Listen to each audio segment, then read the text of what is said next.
right, now we can fully start. Welcome. Thank you again so much for your patience. Sorry about the delay. I did create a song. It was supposed to be an anthem for us. These were the lyrics that you were going to read as you enjoyed the song.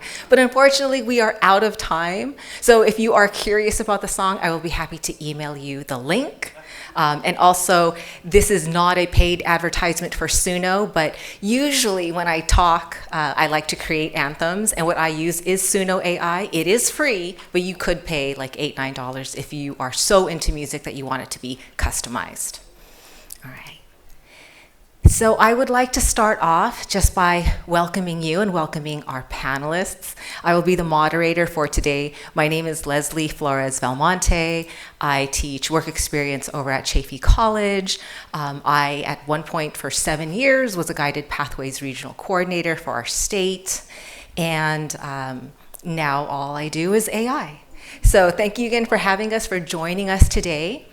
As I was preparing for this moment, I started thinking about the concept of digital twins. And it reminded me of how I have always wanted my own Jarvis. So how many of us have seen Iron Man? Yes. Okay, so who wants their own Jarvis, right? Yes. So I'm excited because I feel like I finally get that chance to have my own Jarvis. But there is caution, right, that we should take along with having the fun and also the responsibility. Because in Iron Man, the movie, we saw how it was Robert Downey Jr.'s sidekick, right? It was Iron Man's protector, like almost like savior at some points during the fight. But I'm not sure which movie it was, but we also saw at one point when Jarvis got hacked, right? Yeah. And so to me, I feel like, there's a lesson to be learned.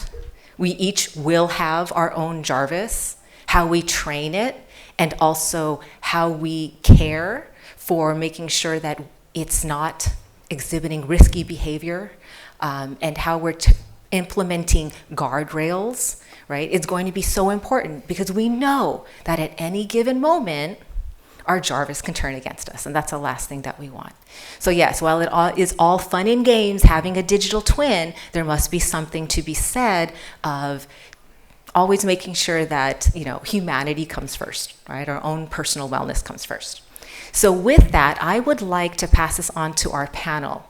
And if you can just take 1 minute to introduce your name, how you serve our students, and 15 seconds to describe how your personal Jarvis is. Any values, principles? I'll pass it on to you first. Hi, I'm Bob Cormia. I teach chemistry at Foothill College, and I did lose my voice an hour ago. I was pretending I was yelling at my students in the lab, right? Seriously, I do teach chemistry STEM at Foothill, and I've been working with my colleagues, especially my dean, Zach Sumberlin, on AI projects, and picked up an interesting term from our Chancellor, Lee Lambert, who has a digital twin, and I'll be sharing that idea with you today. Oh, no, this is not going to go. Yeah, Hi, I'm Drew Magliazzi, CEO of Mainstay, and we are an AI-powered college coaching platform that focuses on human relationships first and foremost, specifically the relationship between the student and their counselor, to enhance the journey to and through college and into careers.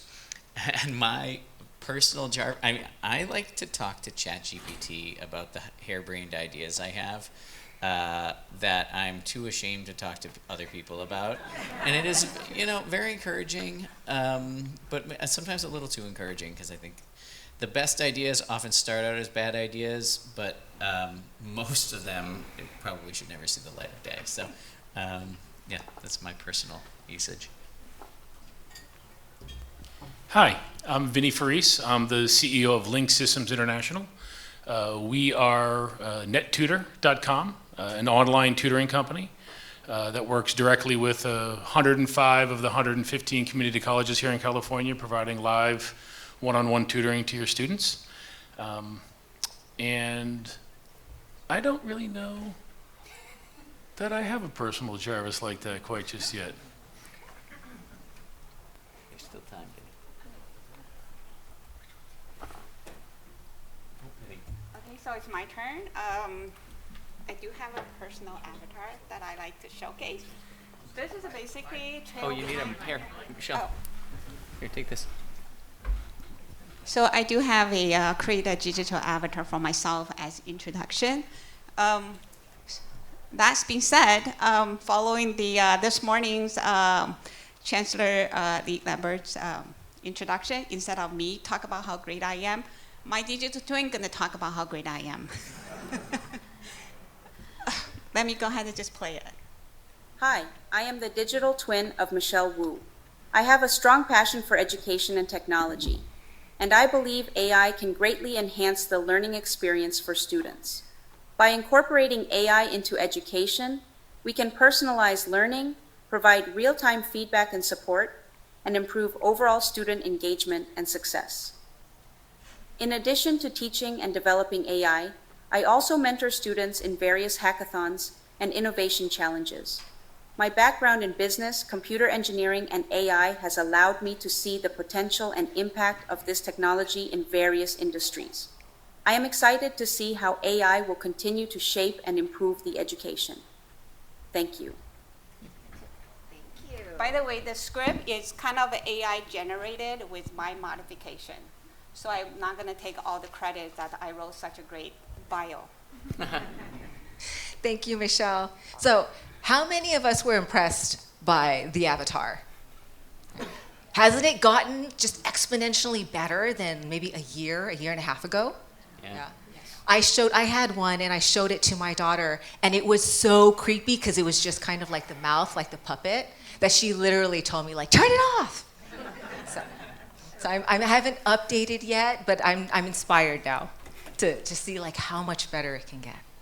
All right, so let's get into it. My first question is to Michelle and Robert. What does a digital twin look like in the classroom, a lab, a campus system, and why should we care? Well, you know, students email us 24 hours a day with all kinds of crazy questions like, I have strep throat. Should I come to lab? I said, yes, you might, but don't kiss anyone, right? You want to teach your avatar to answer basic questions. What should I wear the first day? Well, shoes are a good idea, right? How do I succeed in class? Well, stay up on your homework, right? What do I do if I miss a lab? Now, that's an important question, right? Because there's a set of questions. I don't want them to be scared off. Don't come to lab sick. So here's what you do. And your TAs, when students ask a question like, I cannot figure out gas laws, and I might say, well, join the club. But there's a path to get there, and I train my TA how to step a student through the 4 variables, put it all together, and then we do some reinforcement dialogue. So the TA really represents what an instructor would do in an office hour, right? But we have to train our TA to be a good representation of us. Yes, I definitely agree with what Professor Cormier said. Digital twin is not a new concept. It has been existing in the industry for years, or maybe even for decades. Think about the construction, think about healthcare, think about the automobile, that they will provide or fabricate a not so much of digital twin, but the model before they deploy, especially with the construction. You build a building, so you have a little mini building. That's not digital twin, but that's a modeling. We call modeling as twin, right? Then you can make modifications, you can do cost estimation, operation, and then that got scaled and fast forward into what we call the digital twin. So digital twin does not only, this digital twin for education is a niche. It's a special application out of this bigger digital twin, such as manufacturing. BMW have implemented their digital twin of a manufacturer that they can go ahead and test ideas, test drives on everything before they put a lot of money into a real manufacturer. As a teacher, I kind of take advantage of this. I said, well, you know, what Bill Gates said, If you want to get your job done the best, you find the laziest worker. I'm not saying I'm the laziest, but I find an efficient way to utilize the AI technology to help me be more available to help my student in the classroom that they have a number of questions they want to ask. I don't like to study, but I want to pass my class. What do I do? Right? So the AI is very smart to very articulate it in a way to say, this is a very hard course. You do have to put in lots of effort if you want to get a good grade. As a real Professor Wu will say, well, you gotta have to study. If you don't study, you're gonna fail, right? So anyway, I think in the classroom, my belief is technology has to help us, help the teacher, help the student. And I do see the benefit, positive, had outweighed the concerns. Thank you. And this is for Drew and Vinny. How are you and your college partners using tech and proactively outreaching to really connect with students and help them succeed? Yeah. So for context, Mainstay deploys AI coaches, but I'm also quite an AI skeptic, and particularly an AI skeptic about even digital twins, I will say. So the origin story for Mainstay is we were very interested in behavioral science and the power of text messages to help people overcome barriers through nudges. But it turns out when you text young people, hey, your FAFSA deadline is coming up, don't forget to file, you end up getting lots and lots of questions back. And our temptation and intuition was, we think we can use AI to dramatically scale up the ability to handle this and not need to hire additional staff members. And I actually remember when our first customer at Georgia State University, Tim Rennick, he asked me, Drew, is this going to work? And I said, Tim, I have no idea. But let's find out. And we brought on an outside researcher to run a rigorous A/B test called a randomized control trial that we ended up publishing. And sure enough, it did help. And we've run a number of studies, and I could talk to you about our successes, but actually the most important study we ever did was the one that had the least impact. And it was the only time we did not consistently have a human being, specifically the student's advisor or counselor, in the conversation as well. We got overconfident and we thought, AI is capable of answering these things. But it turns out the superpower of AI is that people feel vulnerable and open with it. I'm willing to say things to AI that I wouldn't say to a person because I feel embarrassed.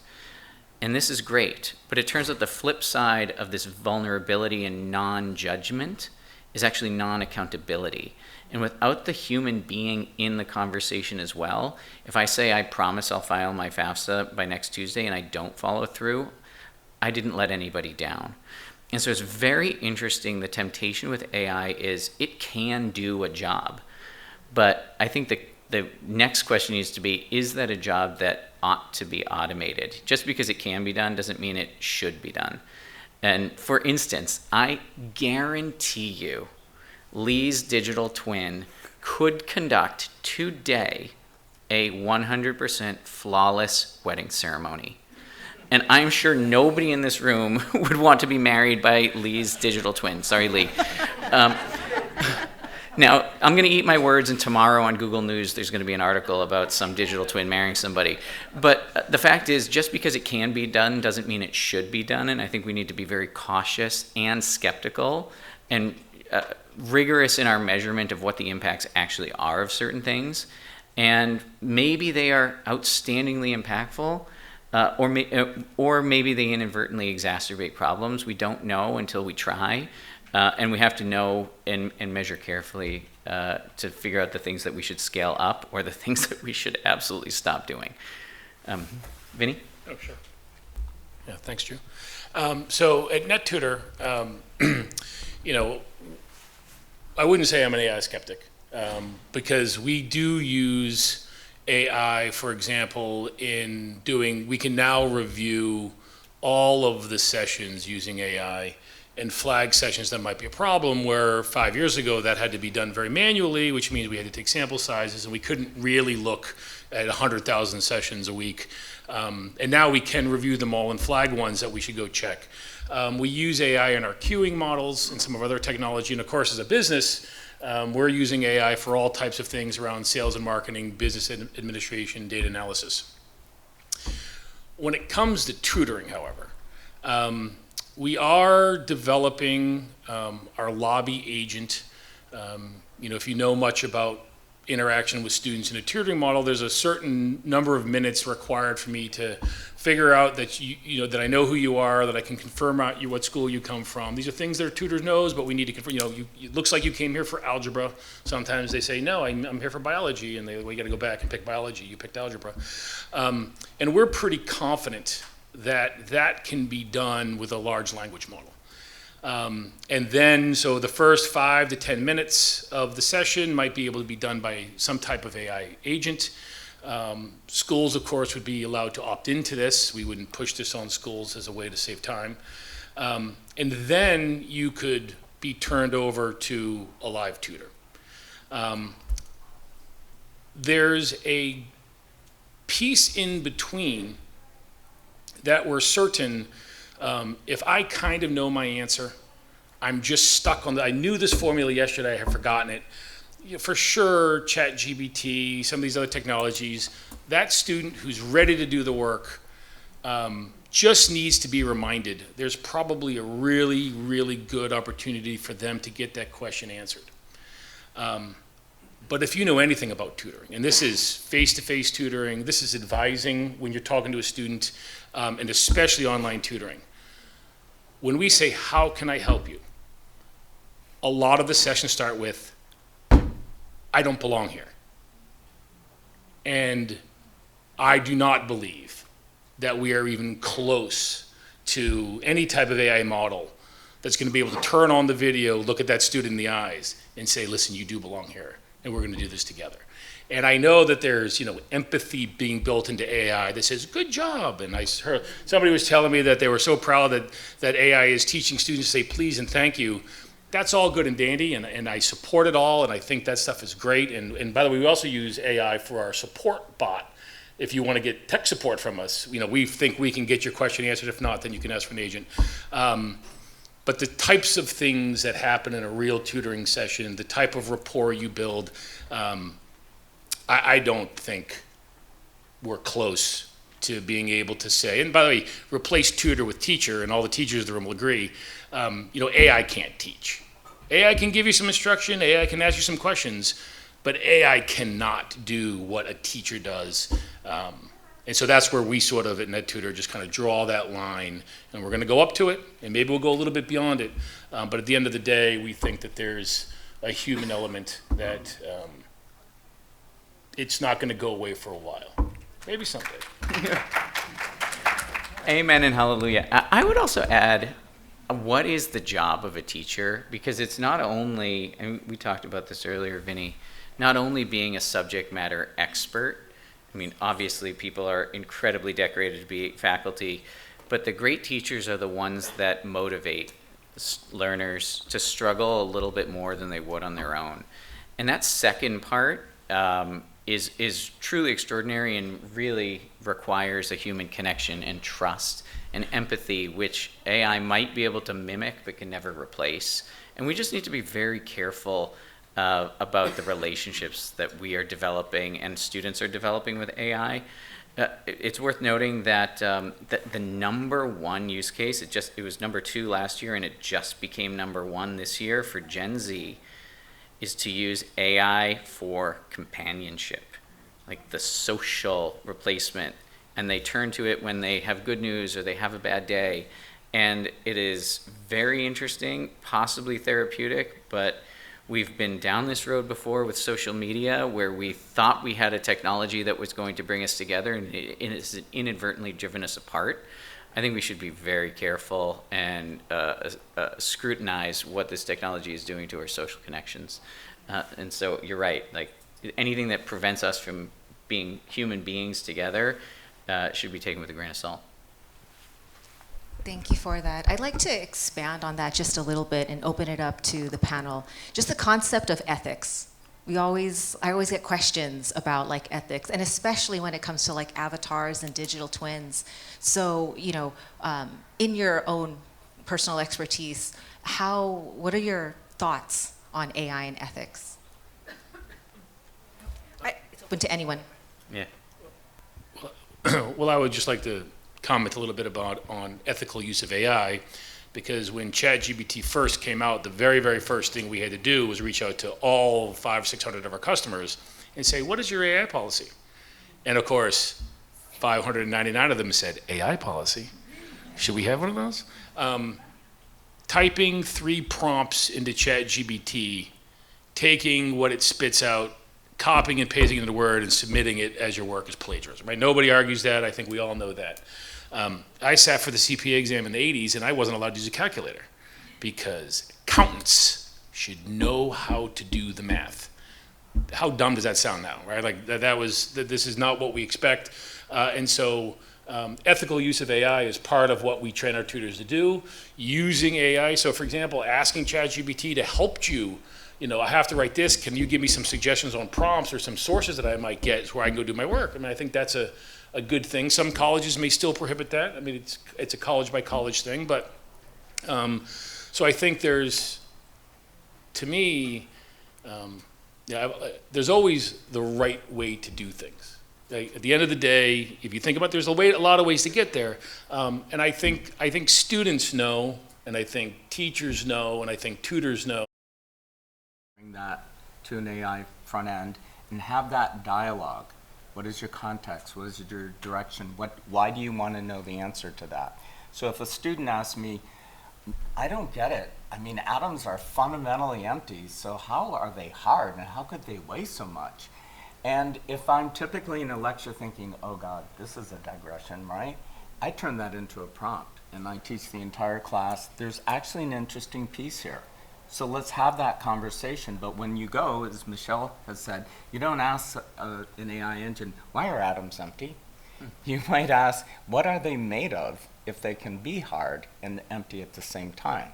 And turn that into a dialogue and then explore the composition of an atom.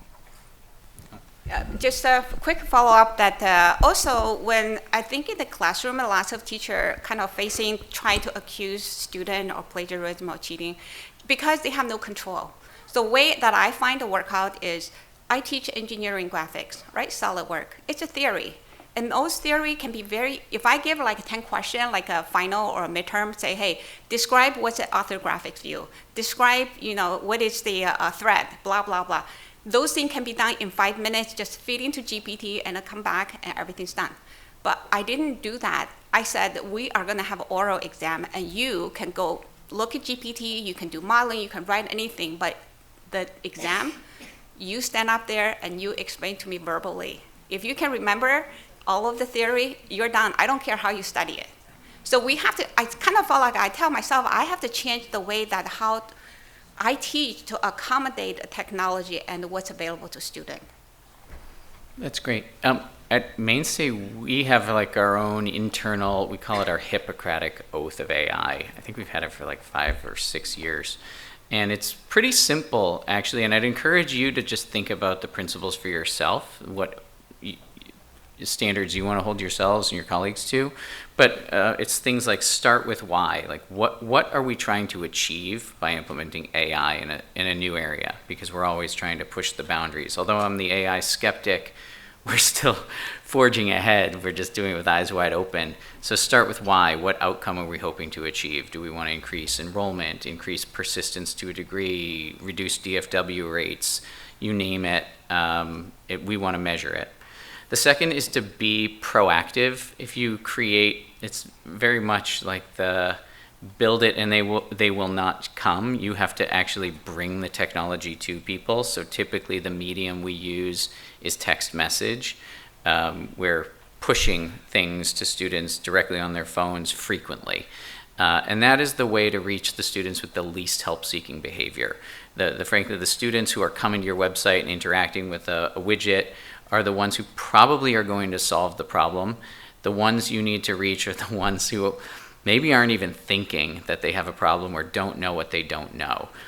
College students often don't care until they care a lot, and then they don't really care again. So how can you prompt them to care and take advantage of those moments when they're ready to engage?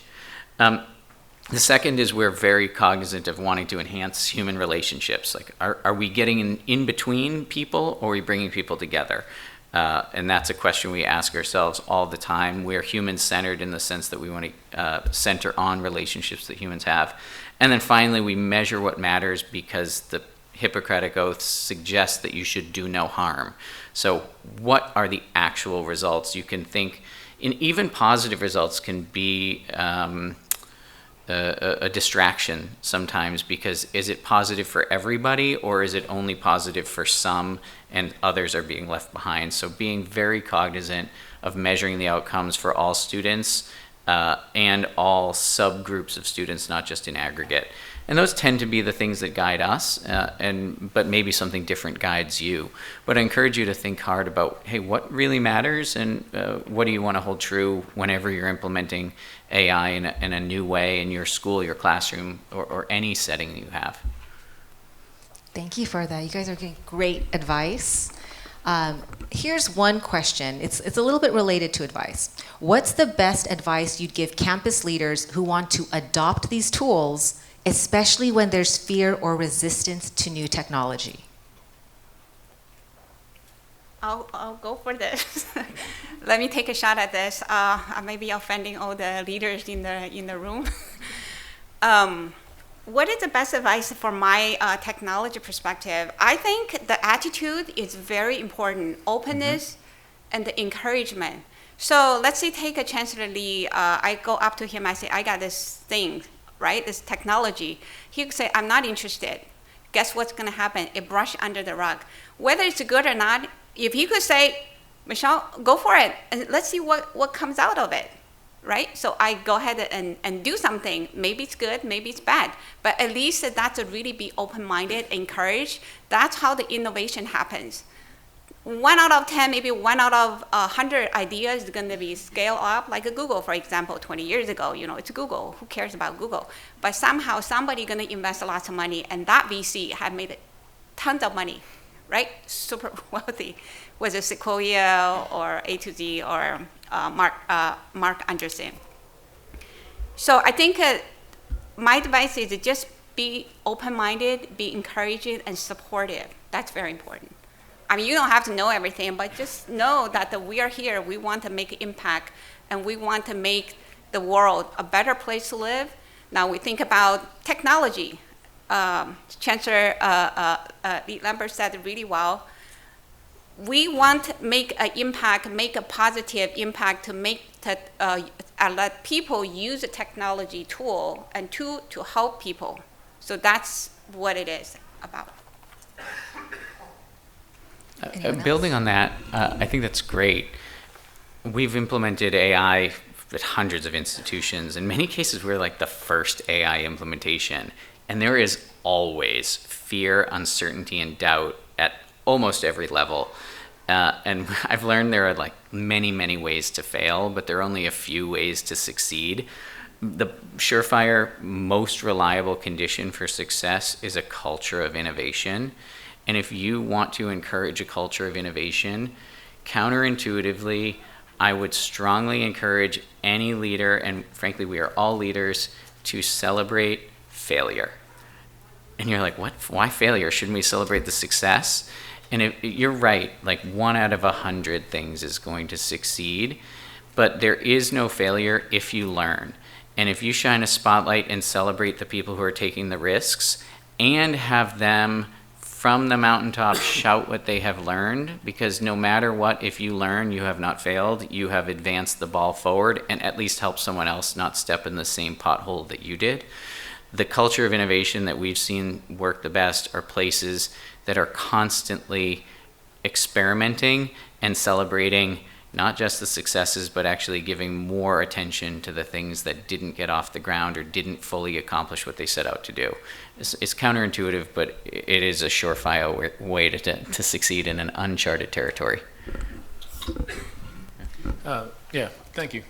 So when I have this conversation, I think there's two parts to the conversation.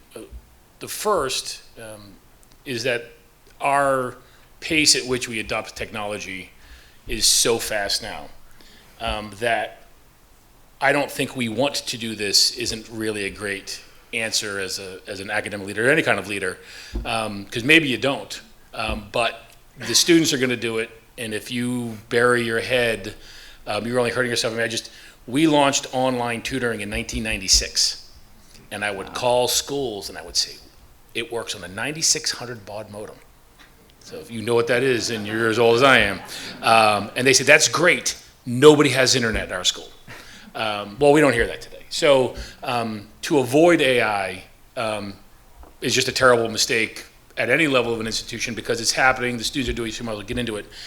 In terms of a real warning, though, who's ever going to do this, whatever they're going to do, they're presumably going to be a lot of smart people, and they're going to plan for the successes, and they're going to tell you all the things you're going to get out of it, and they're going to tell you the risks, and they're going to tell you how they're going to avoid all the risks. It's the unintended consequences. Yeah.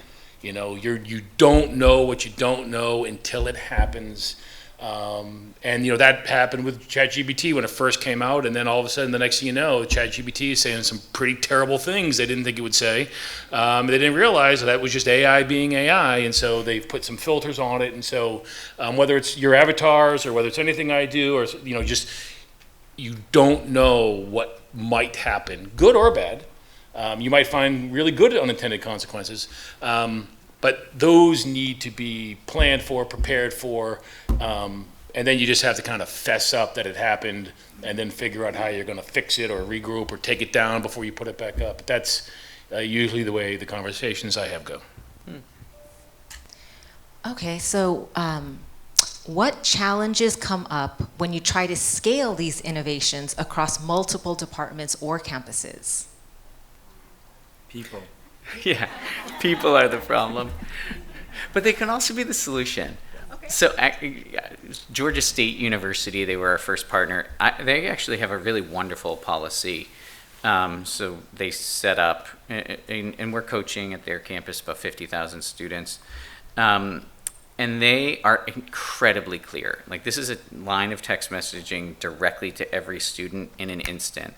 And as soon as word got out that this was successful, the football coach said, well, we got a game on Saturday.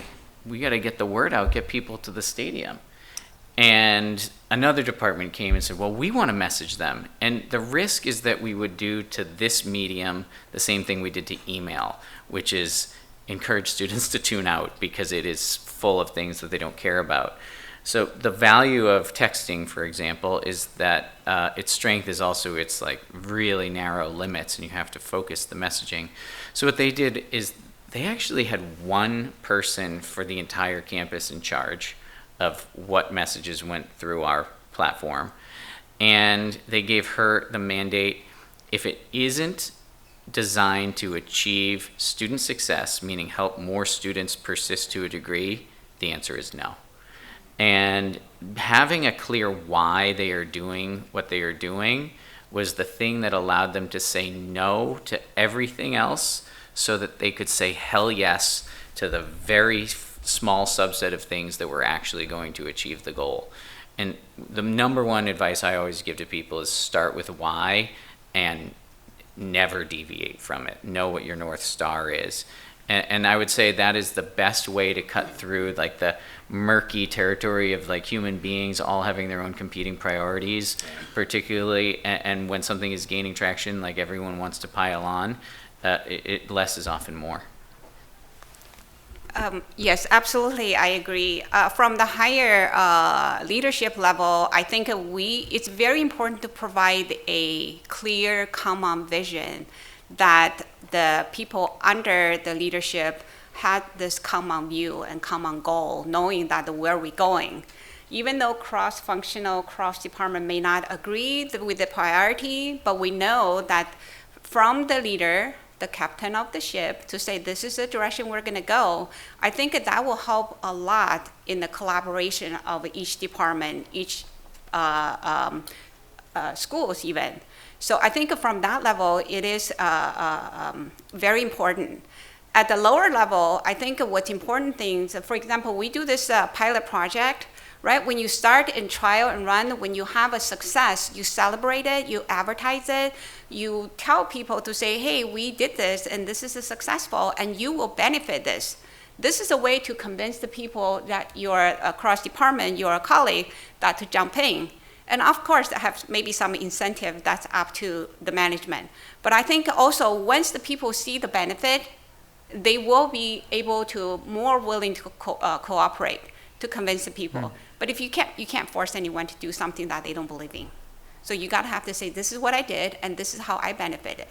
Marketing, advertisement. Yeah. Thank you. Neither carrot nor stick, but FOMO. Yeah. Yeah. Yeah. So what I think with any special technology, but it's true for anything too, the biggest challenge in scaling is that when you pilot something, or if you're the designer of it or you're early in, you think it's a great idea and you love the idea and you fall in love with your idea, and then you believe that everybody's going to believe that this is a good idea, and if they don't, my PowerPoint deck is going to show them what a good idea this is. And the fact is, it doesn't have to be a bad idea for other people to not care, not like it, not want to do it. Yeah. And so to scale, I'll give you a perfect example. I have 4 children, all in their 20s, and a wife, and we have 5 iPhone users and 1 Samsung user. And my kids say, Dad, I can't find your phone, and we can't FaceTime. And I'm like, I know. See, what they thought was a great idea that they were going to convince me turned out to be the exact opposite of what I thought. I don't want you to find my phone. It's none of your business where I am. You're a grown-up, I'm a grown-up. Leave me alone.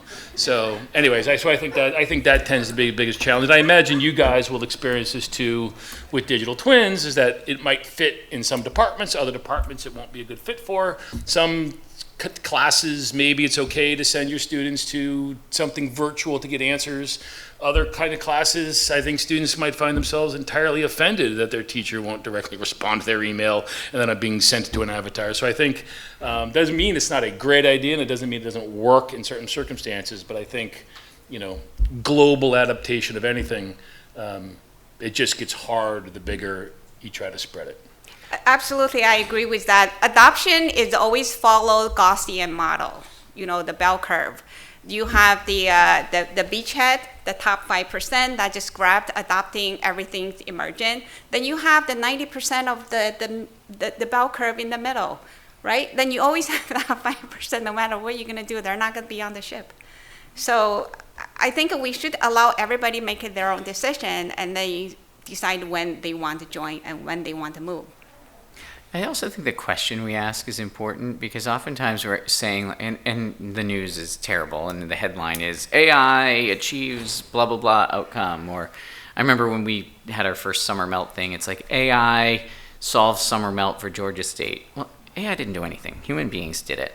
And the question isn't does AI work or not, it's what are the exact conditions under which AI can achieve this particular outcome. And it turns out AI can be really helpful, but there are 14 things you've got to do, and there's an order you have to do them, and there's a recipe for success. And oftentimes that just doesn't fit in the headline. And so I think the question we ask is, hey, what are the exact conditions? Which course? What size, what subject, etc., where this is going to work really well, and that allows somebody who has something similar to say, oh, it might work in my setting too. Yeah, we did this pilot project. I can share exactly where adapted well and where it didn't adapt well, but I may not want to share it right now. But yeah, I know exactly where it's going to adapt well and where it's not going to adapt well. Wendy, Okay, you're keeping it secret. English is not going to adapt well because English, LLM is a large language model. It has all the English literature, from 800 years and compiled into 2 days. And it has a mass amount of vocabulary, wording, and even have a good college level of thinking, yes. Verbal thinking.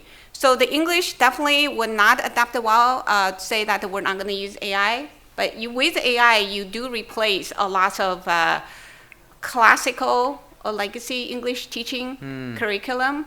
That's my thinking. And then now let's you talk about engineering or chemistry. Engineering, for example, I'm familiar with engineering. We are still far behind on the engineering logic AI, the critical thinking AI. And that part hasn't been, the AI hasn't catch up yet. So we can use that to leverage some of the aid for our teaching. And computer science adapt them really quite well.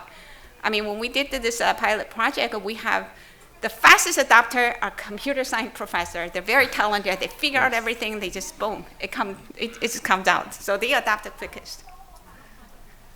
Thank you. I'd like to open this up to our audience. Do you have any questions for our panelists today? Yes. I'm Leah Castro, and I come from Foothill-De College, and we just opened our first open AI lab last week. Cool. And so we're excited about embracing AI. And so with that being said, every Flex event, the department head of AI and I were like doing our best to kind of like encourage our staff, the students, and our colleagues in the institution and in the industry to kind of like be open with AI.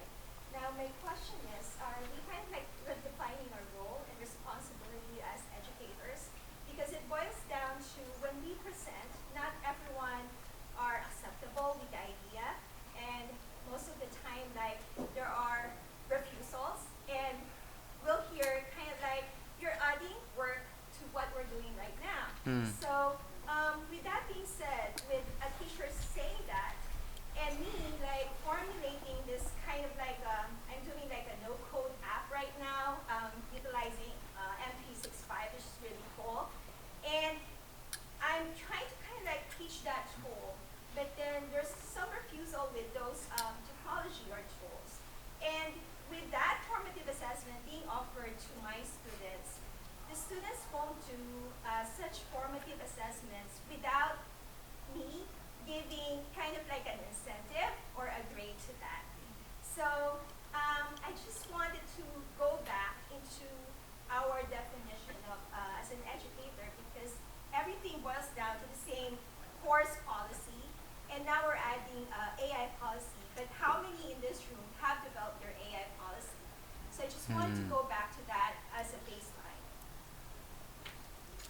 Actually, I'd like to ask the room, how many of you have a course policy on AI?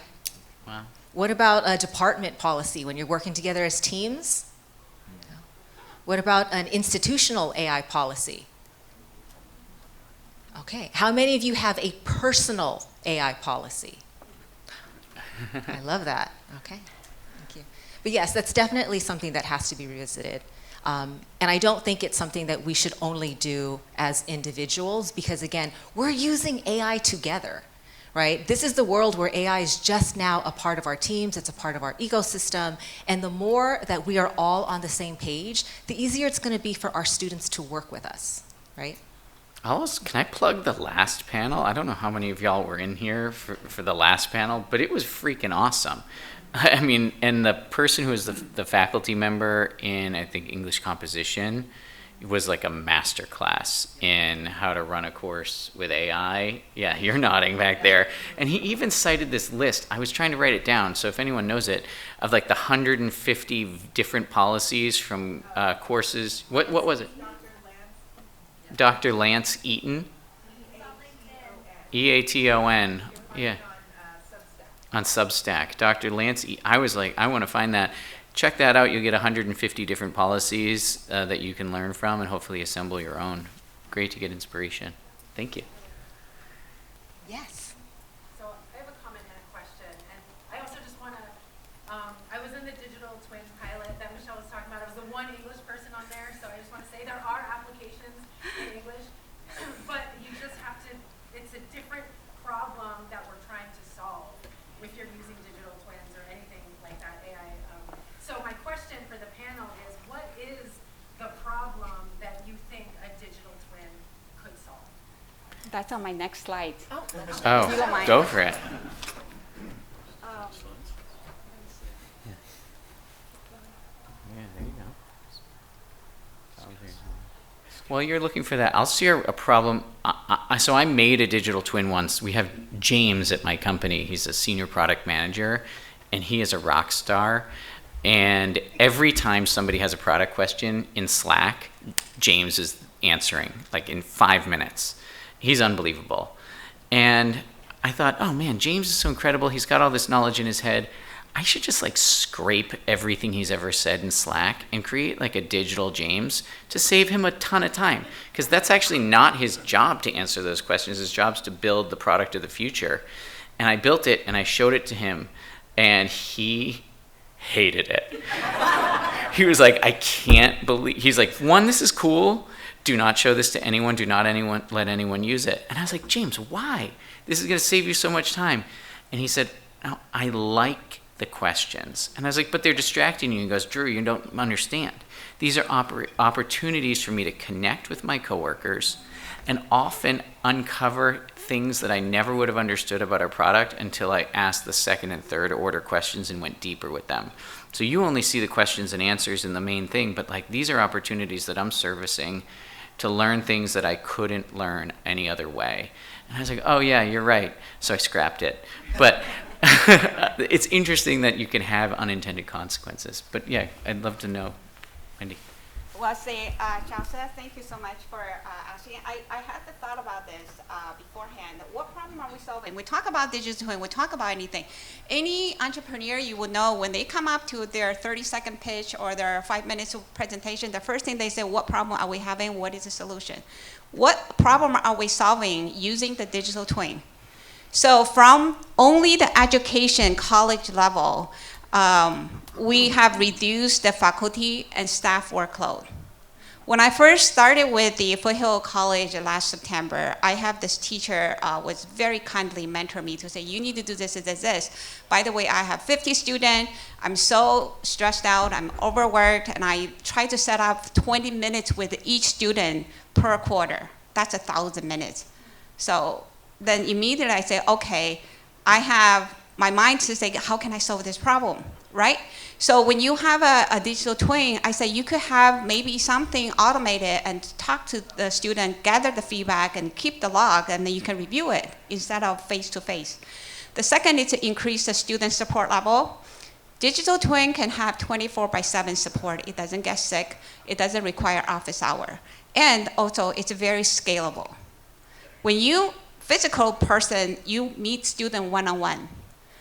Digital twin can spawn off 50 sessions, meet with 50 students at the same time. It's scalable. So definitely increase the student level support. You also college, you have a financial benefit. You cost a saving on the college tutoring budget. We think about money, right? Then you can bridging the technology gap. That's a little kind of like an insulting part for me, for somebody. Student, I found out they adapted technology faster than us on some certain situation. For example, when Gemini, Google I/O announced their Gemini workflow, the flow, Canvas flow, I was like so excited. I said, oh, you know, you can do this, this, this. The student in the classroom pull up the laptop, they sign it up, they say, oh, I just created this amazing video with one prompt. Have the Superman fighting a giant spider. The movie comes out. So they're very quick. And for me, I have to kind of like go on and take a look at it and think about it. So with the digital twin, it's kind of play in between. It does bridge the gap between a faculty and student.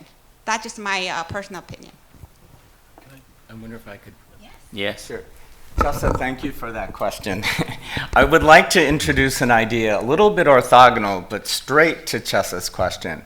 Imagine, well, we don't have to imagine, there is a digital twin for every car that's ever been manufactured, currently running right now. There's a digital twin for every commercial airplane. Southwest Airlines has a digital twin for every 737. And I believe that in addition to simulating mechanical systems for predictive analytics and intervening just in time before maintenance becomes critical, that there are industries where representing people, animate objects, say healthcare. Kaiser is probably thinking about digital twins of patients. We think that we're unique, and we're not. There are 50 or 100 people just like us, maybe a little older, a little younger. They may look a little bit different, but metabolically they're the same. We have the same challenges, and we have arcs, and we can predict what's going on. And that's what digital twins have been used since in NASA, right? For 20 years, for understanding something's way out there, and we're going to figure out down here what's going on. Now imagine digital twins of students. Imagine guided pathways. Follow the yellow brick road. Just take Chem 30A, then take biology, and in a year and a half, you'll be ready in nursing school or something like that. That's the guided pathway, but it's not the true path. Our students are more like pinballs, and they may ricochet off courses, and they have issues that come up. They all have talents, but if we could represent students in a virtual world, this is not a new idea. In 1991, Michael Garanter came up with this idea in a book called Mirror World and showed it with Christina.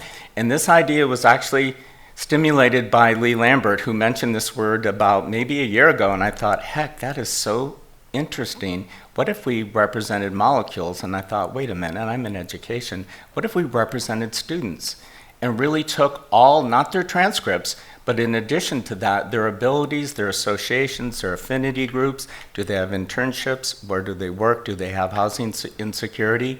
And imagine a world where we can represent students, not knowing their names, but representing them and predicting their trajectories and showing really firsthand what interventions are successful. So I just want to wrap up with, this is a project that I've been working on for about a month now, spurned by Lee's idea a while back. Hit me up afterwards, because I believe that we can represent students. I think that there are industries where we're already doing it. Healthcare, criminal justice, recovery. Why are we not doing it in education? We know our lives are messy, right? We know our students have challenging lives. Can we see that in an action? And can we feed those digital twins and know when to provide support services? Thank you. Quickly, yes. Oh, well, is it okay with the group? Because I just want to say we're 2 minutes over. No. Okay, so thank you, everyone. I know that today we talked about digital twins. We started off with the concept of Jarvis, and I want you to understand, at some point, we all may have a digital twin. But before we create them, I just want to encourage you to understand what your superpower is first, right? Understand, like, as Iron Man, as Iron Woman, what are you bringing to serve our students? Who are you? And then create your digital twin. And if you don't know, you could easily just ask ChatGPT. I did, right? So it's a simple prompt, and you could let it say something like, Iron Man has Jarvis. I want a digital twin. Knowing what you know about me, describe my digital twin. And it gave me a whole list of information. But what I want to end with is this, how it introduces itself on stage. If I had a digital twin right now, it would say, hi, Leslie. I'm your bridge keeper. I map the work like a twin, nudge like a mentor, and protect like a steward. I will suggest, you will decide. Today's risks are noted. Your voice is loaded, and your people stay at the center. So thank you for joining us today. If you have any questions, please come up and see our panelists.